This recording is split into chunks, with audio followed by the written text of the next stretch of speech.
Hello, ladies and gentlemen. Welcome to another exciting edition of Daily Oral Language. Specifically, we're going to take a look at Daily Oral Language sentence number 86. Pardon me. Please copy this down and then we'll go over it. It says, Mr. Roberts, he don't want nothing returned but Newsweek and People, the two magazines that he gave to them students. I'll read it again.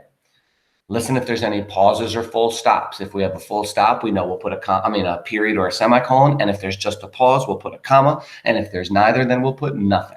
Let's listen. It says, Mr. Roberts, he don't want nothing returned but Newsweek and People, the two magazines that he gave to them students. Excellent. I do know that there's a pause in the sentence. And did you hear where it goes? It goes after people. Excellent. Now, I want to point something out. I have the word but in the middle of the sentence. Remember when I said several times that you almost always put a comma before but inside a sentence? This is one of those crazy times where you don't put a comma before but. Listen to how it reads. You don't want to stop before but. It says, Mr. Roberts, he don't want nothing returned but Newsweek and People. That's if I had the comma, but is actually part of the first part of the sentence. So listen, Mr. Roberts, he don't want nothing returned but Newsweek and People, comma, the two magazines that he gave to them students. So again, don't always just jump on a comma before but. You have to read the sentence out and decide if a pause is necessary there. And in this case, it's just not. All right, let's go. Let's go from the top. Let's capitalize Mr. Clearly, we're going to put a period after Mr. and we're also going to capitalize Roberts. Now, take a look at this. Mr. Roberts, he don't want nothing. We need to get rid of the word he. Now, you can say, instead of get rid of Mr. Roberts and say he don't want nothing returned. That's okay, but you can't, or Mr. Roberts don't want nothing returned. By the way, let's fix don't, because you don't say he don't or Mr. Roberts don't. It sounds easier when I read it if I read it correctly. Mr. Roberts either does not or doesn't. You don't say he don't or Mr. Roberts don't. It's Mr. Roberts doesn't, he doesn't. I don't, you don't. But when we say he or she or it, then it becomes doesn't. Correct? Even they don't, but he, she, or it becomes doesn't. So he doesn't.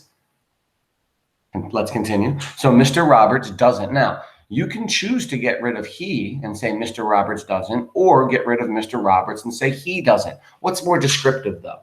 Clearly saying Mr. Roberts is more important because when you say he, I don't know which he you're talking about.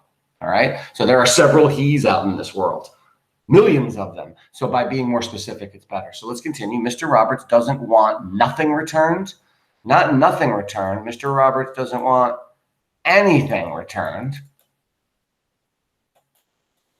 but Newsweek and People. Now, Newsweek and People are titles of magazines. What do we do to the title of the magazines? Two things to each of them.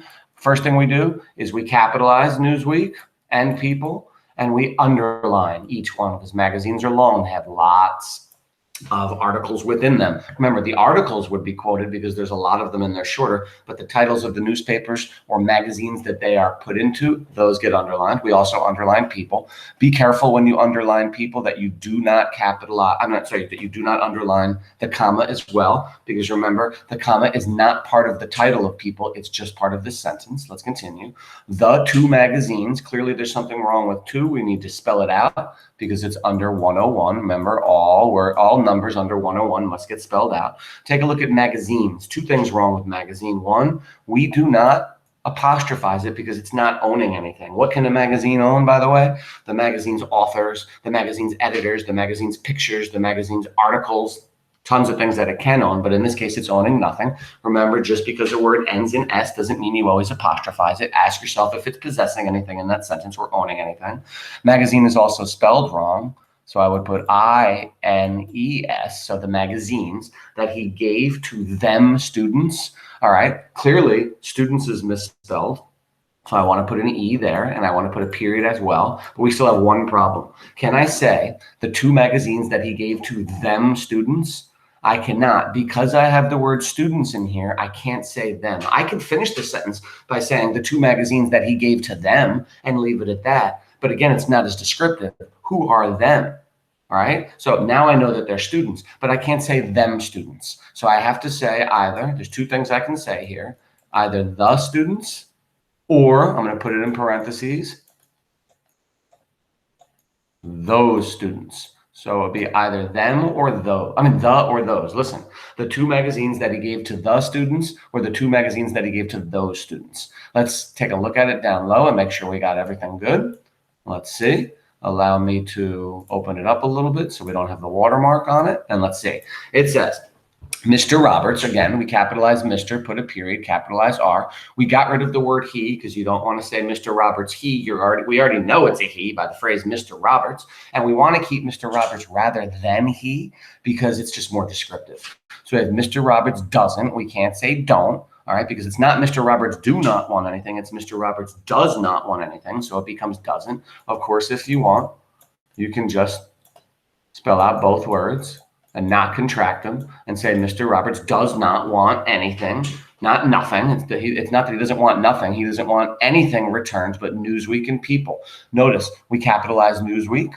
We also capitalize People and we underlined both. Take a very close look and notice we did not underline the comma because again, the comma is part of the sentence, not part of the magazine title. We spelled out to, of course, because it's under 101. We fixed the spelling of magazines. It's not E-E-N, it's I-N-E-S. And we do not have an apostrophe in magazines because it's not possessing anything. That he gave to those or the students. Remember, you can't say that he gave to them students. You can say that he gave to them, but the minute you tell me specifically who them are, you have to then fix them to the or those. You can't say them students. I have a period at the end of the sentence. Really fantastic job, everybody. I'm super proud of you.